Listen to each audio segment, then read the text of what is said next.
জগলকে kitchen থেকে আবার সবাইকে স্বাগত। কেমন আছো সবাই? আজকে আমি একদম নিরামিষ আলু পটলের ডালনা বলো বা কষাও, ঠিক আছে?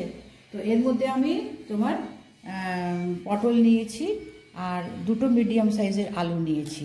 আলু এখানে বেশি না, এখানে বেশি পটলটা হবে। আধা কিলো পটল আছে আর দুটো মিডিয়াম সাইজের আলু নিয়েছি। এর মধ্যে আমি একটু নারকোল দেবো, আর সেই জন্য নারকোল নিয়েছি। আর এর মধ্যে তোমার গিয়ে টমেটো, আদা আর এই কাঁচা লঙ্কা। তো এগুলো সমস্ত গুছিয়ে নিই। এগুলো খোসা ছাড়িয়ে, আলু ছাড়িয়ে এগুলো কেটে নেব। তারপরে তোমার এগুলো একটু পেস্ট করে নেব, নিয়ে তারপরে আবার শুরু করব। এখন আমি এগুলো সব কেটে গুছিয়ে নিয়েছি। পটল, আলু, এটা তোমার টমেটো পেস্ট করে নিয়েছি, আর এটা দুধটা বের করে নিয়েছি। তো এবার শুরু করি। কড়াইতে তেল দিই, কড়াইটা আমি বসিয়ে দিয়েছি। কড়াইতে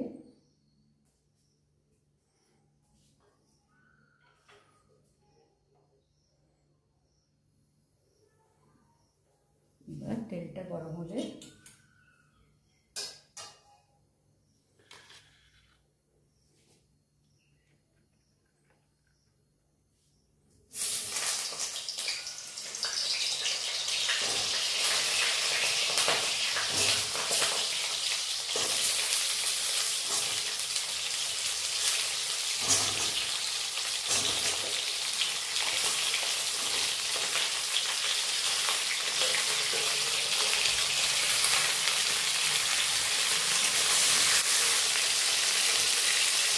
লাল করে ভাজবো। তার আগে আমি এখানে একটু নুন দেবো, কারণ নুনটা তোমার দিয়ে তাড়াতাড়ি ভাজার সুবিধা হবে, আর এই পটলগুলোর মধ্যে নুনটাও তোমার যাবে।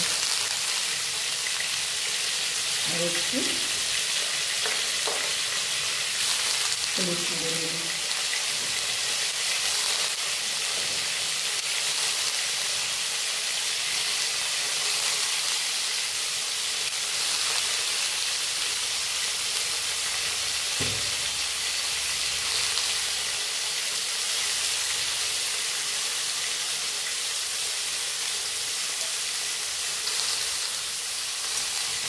একটু নুন হলুদ দিয়ে এটাকে একটু লাল করে ভেজে নেব।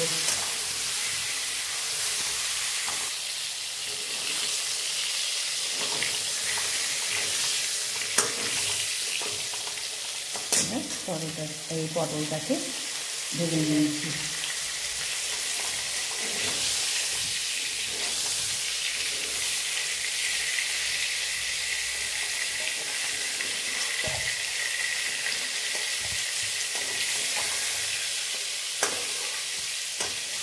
দিয়ে দেবো এটা। এবার আলুগুলো ভেজে নেব। পটলটা ভেজে নিয়েছি, এবার আলুটা ভেজে নেব। এখানে মিডিয়াম সাইজের দুটো আলু আমি নিয়েছি।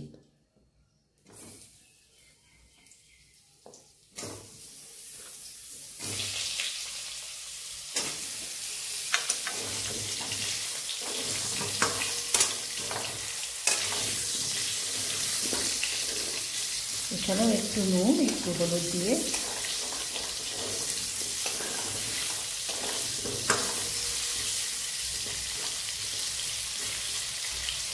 নুন একটু দিলে পরে এই যে ভাজার সময় এই আলু পটলেও দিয়েছি। এবার আলুটা একটু দেবো।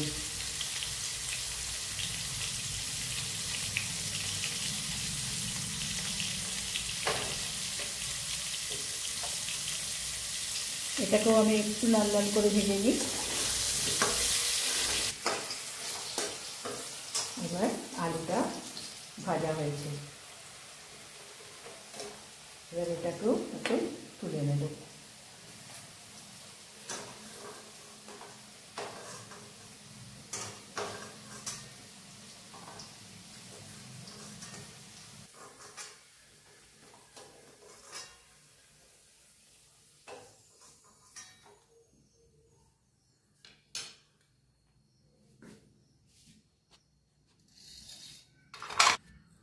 এবার এখানে একটু জিরে দেব,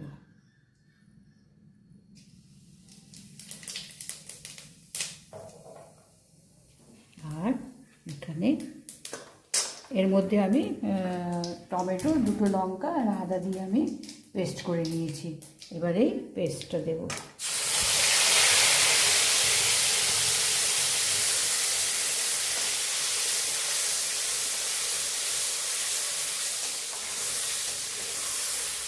এবার এর মধ্যে আমি নুন দেব, নুন আর হলুদ, কেননা এই টমেটোর এটা তো একটু কষিয়ে নিতে হবে, টমেটো আদার কাঁচা গন্ধটা ছাড়িয়ে নেওয়ার জন্য।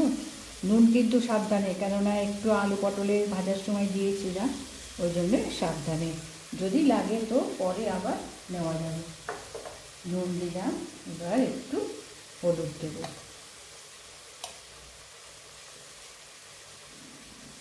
এবার এটাকে আমি 2 মিনিট কষিয়ে নিই। এবার টমেটোটাকে কষিয়ে নিয়েছি, এর মধ্যে বাকি মশলাগুলো দেব। এটা ধনে জিরে পাউডার একসঙ্গে পাউডার করা আছে, ধনে জিরে পাউডার, লঙ্কা গুঁড়ো, যে আমরা রোজ ব্যবহার করি সেই লঙ্কা গুঁড়ো, আর এখানে একটু কালারের জন্য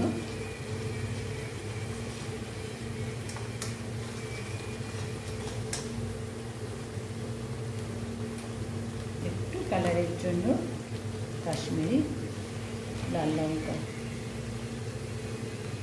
এটা তোমার পটলের কষা বলো বা ডালনা বলো, যেটাই হোক, একদম নিরামিষ করে আমি বানিয়েছি। এটা তোমার এই পুজোর মধ্যে যেদিনকে আমরা নিরামিষ খাই সেদিনকে তোমার মানে লাঞ্চে বলো ডিনারে বলো এই তরকারিটা খুবই ভালো খেতে লাগবে। আর এটা কিন্তু প্রথম থেকে পুরোটা দেখো, কেমন? দেখলে পরে ভালো লাগলে নিশ্চয়ই তোমরা সাবস্ক্রাইব করো, লাইক করো। তো এবার মশলাটাকে আমি কষে নিয়েছি, এর মধ্যে এবার এই পটল আর আলুটা দিয়ে দেবো। এবার এর সঙ্গে একটু মশলাটা কষে নিতে হবে। মশলা যত তুমি কষে নেবে, কাঁচা মানে মশলার বলো বা টমেটোর বলো, কাঁচা ভাবটা কেটে গেলে পরে এই তরকারির ভীষণ ভালো আস্বাদ হয়।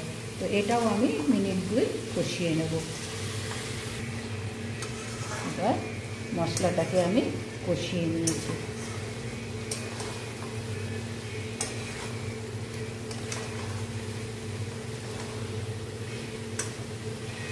এবার এর মধ্যে এই নারকেল দুধটা দেব। এখানে আধা মালা আমি জলের মধ্যে দিয়ে আমি এটাকে ভালো করে বের করে নিয়েছি দুধটা। আর একটু জল দেব, কেননা আলুটা সেদ্ধ হতে হবে।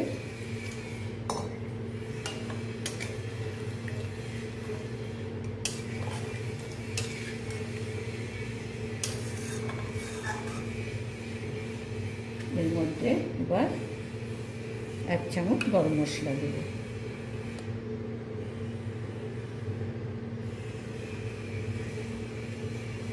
আর একটু মিষ্টি দেব, যেহেতু নিরামিষ তরকারি আলু পটলের তোমার ডালনা, সেই জন্য অল্প একটু মিষ্টি দেব, যাতে টক ঝাল এই ঝালটা নুনটা সব ব্যালেন্স থাকে।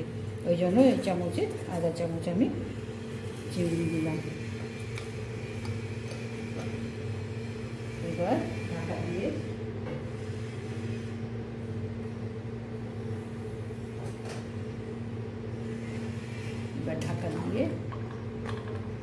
আর এখানে তোমার কি গ্রেভিটা যেমন প্রয়োজন সেই রকমই নিতে হবে, কারণ এখানে বেশি নিতে লাগে না, মানে খুব বেশি গ্রেভি হবে না, আবার একদম শুকনোও হবে না। এবার অল্প একটু জল দিলাম, দিয়ে এবার ঢাকা দিয়ে ওটাকে একটু ফুটিয়ে নেব।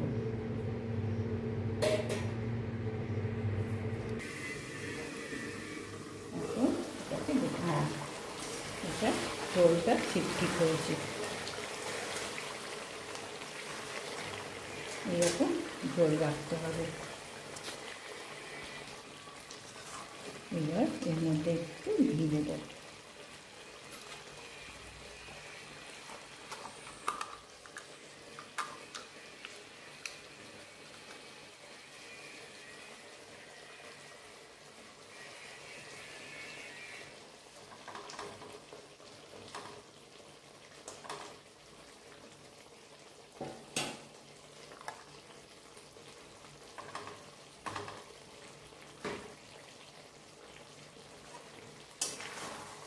ভালো করে মিশিয়ে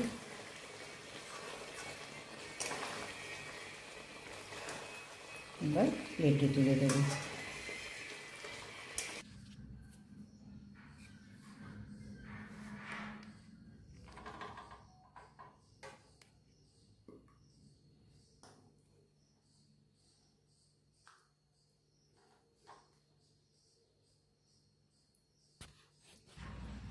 এবার আমি বাটিতে তুলে নিয়েছি।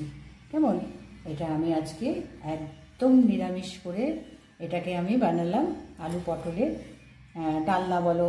আমি আগেই বললাম না যে এটা আজকে এখন আমাদের পুজোর চলছে, তো এর মধ্যে আমাদের নিরামিষ যেদিনকে খাবো সেদিনকে এটা বানিয়ে খেলে পরে খুবই ভালো লাগবে।